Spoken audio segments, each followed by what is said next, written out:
¿Y qué tal, gente? Bienvenidos una vez más a este nuevo episodio de su podcast favorito, Charla Jurídica. Y como es costumbre, hoy tocaremos un tema muy interesante, así que ojalá todos estén pendientes, escuchando atentamente y también puedan analizar, pensar y dar su opinión referente a este tema que nos compete a todos. Iniciemos entonces. Imagínense esta escena. Son las 8 de la noche. Se escuchan sirenas. Las calles están repletas de personas protestando. Algunos marchan pacíficamente, pero otros gritan consignas. Se siente una tensión. Ahora piensa esto. ¿Qué harías si sintieras que el Estado no escucha tus necesidades? ¿Saldrías a protestar? ¿Y qué pasaría si mientras protestas aparece la fuerza pública para dispersar la movilización? Aquí nace una de las discusiones más importantes del derecho constitucional colombiano. ¿Dónde termina el derecho ciudadano a la protesta y dónde comienza el deber del Estado de mantener el orden público? Bienvenidos, mi nombre es Rafael Sillé y hoy analizaremos uno de los debates más complejos de la Constitución Política de Colombia de 1991, la tensión entre la protesta social, derechos fundamentales y el poder estatal en Colombia.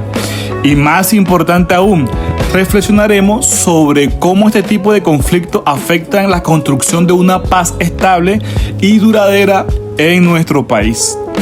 Para entender este debate, vamos entonces a regresarnos a las movilizaciones sociales que surgieron en el 2021. Miles de colombianos en ese entonces salieron a las calles. Había jóvenes, trabajadores, comunidades indígenas, estudiantes, madres, cabezas de familia. Y todo esto comenzó por una reforma tributaria, pero rápidamente las protestas se transformaron en algo mucho más profundo, una expresión colectiva de inconformidad frente a los problemas históricos como la desigualdad, el desempleo, la pobreza, falta de oportunidades y desconfianza hacia las instituciones. Y aquí aparece algo interesante desde el punto de vista constitucional, porque las personas no estaban solamente protestando, estaban ejerciendo derechos fundamentales, tales como el derecho a la libertad de expresión, el derecho a la reunión pacífica y el derecho a participar en la vida democrática del país. Pero al mismo tiempo, el Estado argumentaba que debía proteger el orden público, garantizar la movilidad y evitar actos de violencia. Entonces surge la gran pregunta: ¿puede el Estado limitar una propuesta para proteger el orden público? ¿O hacerlo podría convertirse en una vulneración de derechos fundamentales? Y precisamente ahí entra la Constitución. La Constitución Política de Colombia define a Colombia como un Estado social de derecho, democrático, participativo y pluralista. Eso no es solamente una frase bonita escrita en un papel, tiene consecuencias jurídicas reales. Significa que el poder del Estado tiene límites y significa también que los ciudadanos no son simples espectadores de la democracia, son protagonistas. Por eso la protesta social tiene protección constitucional. La Corte Constitucional de Colombia ha reiterado que la protesta pacífica es una manifestación legítima de participación democrática y un mecanismo mediante el cual los ciudadanos pueden exigir transformaciones sociales.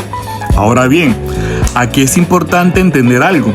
Ningún derecho es absoluto y eso incluye el derecho a la protesta.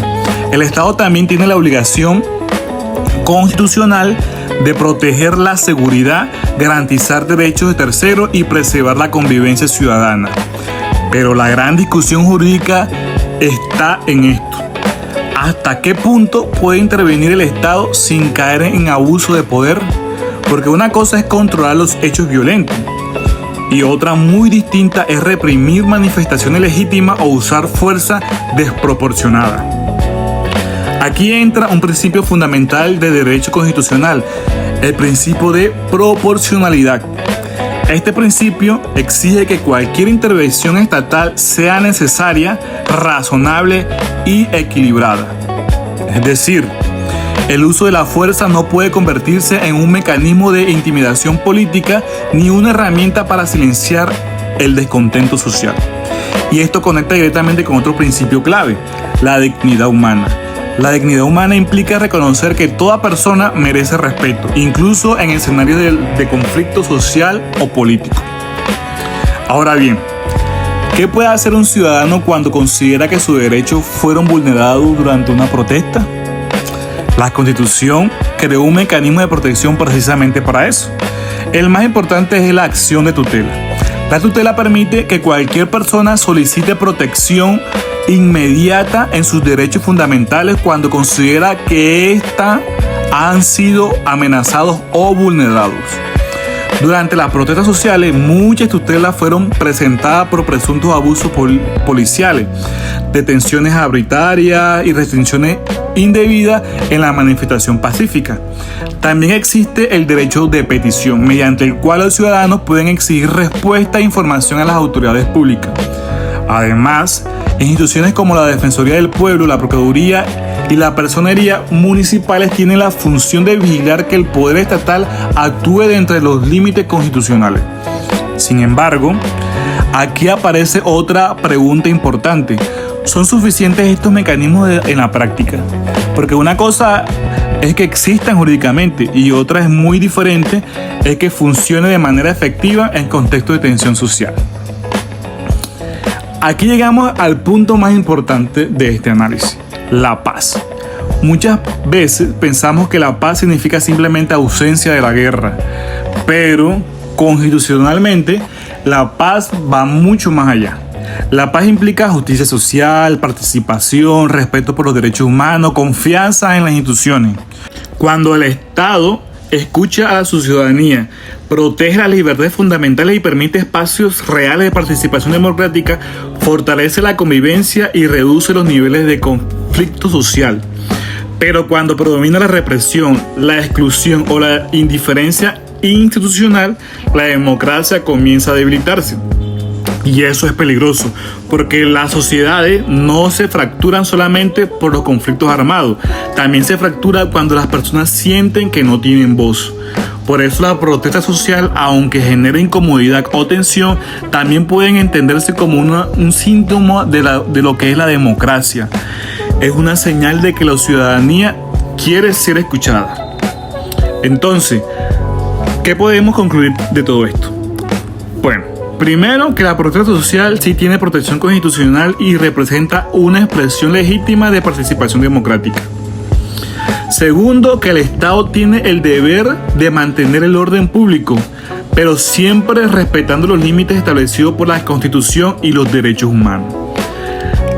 Como tercero, que los mecanismos de protección constitucional como la tutela son fundamentales, aunque todavía existen desafíos para garantizar su efecto real.